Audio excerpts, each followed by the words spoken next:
Hey folks, welcome back to Only Best Fancy Novels. My name is Rabin, and today I want to talk to you about the third book in the October Day series, An Artificial Night by Seanan McGuire. And this is the one that hooked me. Like the first two books were good. I had a good time with them, but this one is the one that locked me in on the series. Like I am here straight through to the end. So what is this book about? October Day, Night of Shadows Hills, already has a lot to deal with when children of her close friends go missing. And then Mayday shows up, none other than a personal fetch. It's one thing to know, it's one thing to walk into danger when you don't know what you're going to be facing. It's another thing entirely when your own personal omen of death shows up to confirm that this is it. So so Seanan McGuire really hit this one out of the park for me. Like I said, I like the first two books, but this one she really sealed the deal. Like it was just action packed. It was entertaining. It was creative. Like this is, I haven't read an urban fantasy book in almost one sitting straight like this in quite a while. The last time would have been the last time would have been the An Inheritance of Magic by Benedict Jack in 2023, where I was just hooked and I just couldn't stop reading to find out what happens next. Like, I have to start with the imagination when it comes to this. I keep saying over and over that like she does a really good job of blending, of presenting like a new vision of fairy that very much draws on the old, whereas and draws on the old, draws on the lore, and these kind of things.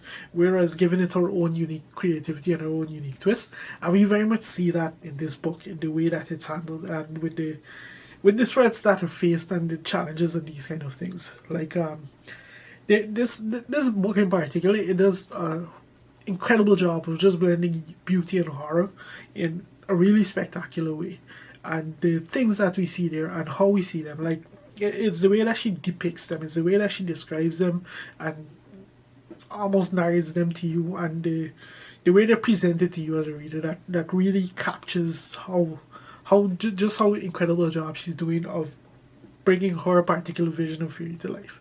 And it honestly, it's one of my favorite.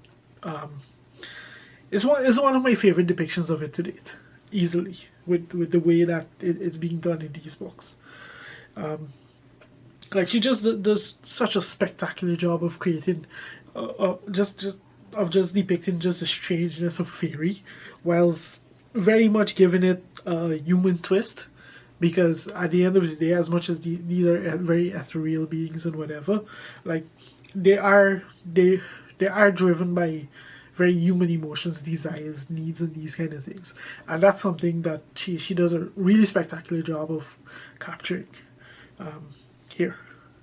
And setting that aside, of course, like this is very much pulp action, adventure, urban fantasy, whatever you want to talk about it. So like we have quite a bit of action, adventure, and suspense and terror and high octane kind of thriller kind of vibes over the course of this novel, and with a great big heaping dose of mystery as well, as Toby slowly unpacks the whole mystery surrounding these children, and she comes up with a plan on how she's going to go about rectifying the situation and all of that.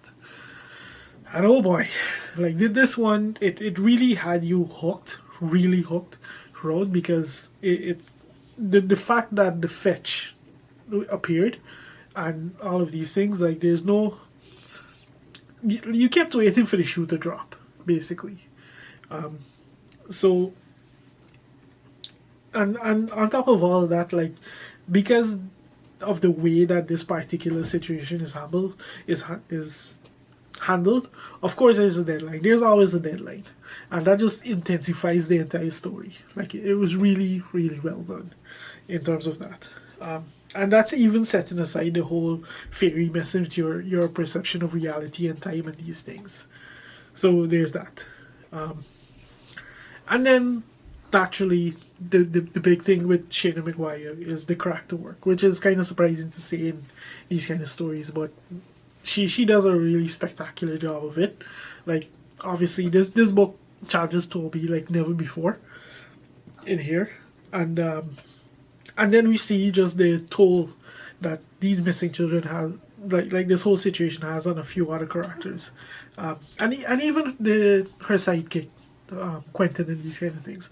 Like he goes through a pretty terrible character arc in here when you really sit down to think of what's happening with him, and like when you think of the characters in general, if this book has a driving theme, it's almost like the death of innocence, and and it's just like the death of innocence essentially, which children eventually have to endure as they get faced with the brutal realities of life.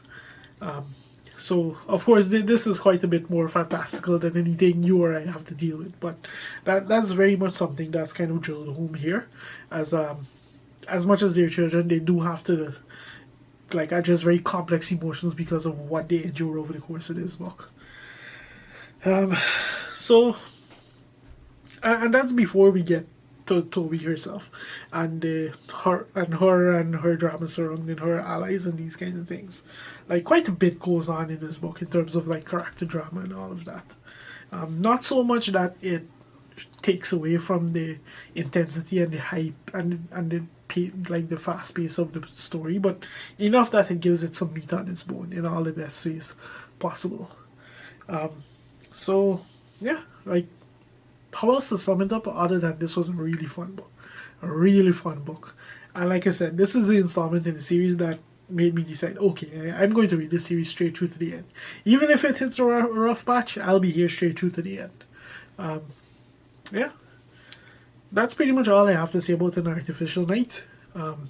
If you haven't checked this series out as yet, definitely worth a shot, especially if you're looking for like a light urban fantasy to kind of, break up the kind of like a palate cleanser between larger reads, whatever.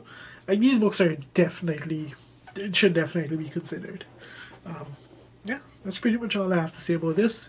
If you've made it this far into the video, thank you very much for watching, and I'll see you next time.